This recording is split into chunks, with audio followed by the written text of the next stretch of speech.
కొమరం భీం ఆసిఫాబాద్ జిల్లా జైనూరు సిర్పూరియు లింగాపూర్ మండలాల లబ్ధిదారులకు ఎమ్మెల్యే కోవాలక్ష్మి కళ్యాణలక్ష్మి చెక్కులు అదేవిధంగా షాదీ ముబారక్ చెక్కులను పంపిణీ చేశారు. ప్రభుత్వం నుండి మంజూరైన 117 చెక్కులను లబ్ధిదారులకు అందించారు.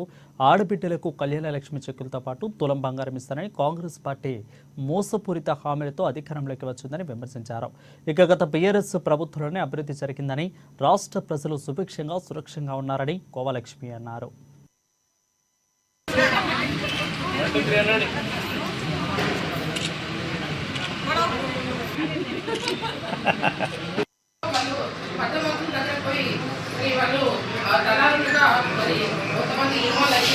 అట్లా కాకుండా డైరెక్ట్గా మరి ఎవరైతే పంచశక్తి చెప్పేసి మరి కళ్యాణలక్ష్మి వెళ్ళిన తర్వాత కళ్యాణలక్ష్మి కోసం ఫస్ట్ పంచశక్తిగా పోతారు కాబట్టి పంచశక్తి మీరు కూడా కొంచెం ఆదేశాలు ఇవ్వండి.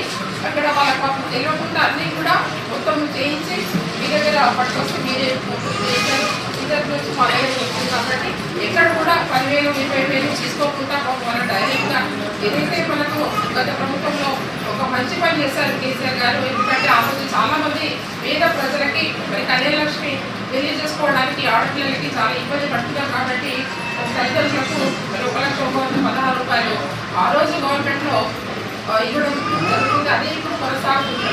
దాంట్లో ప్రకారంగా మరి ఇప్పుడు ఉన్నటువంటి ప్రభుత్వం మరి ఇంకా తులం బంగారం కల్పిస్తామన్నారు. అది కూడా తొందరగా ఇవ్వాలి. ఎందుకంటే చాలా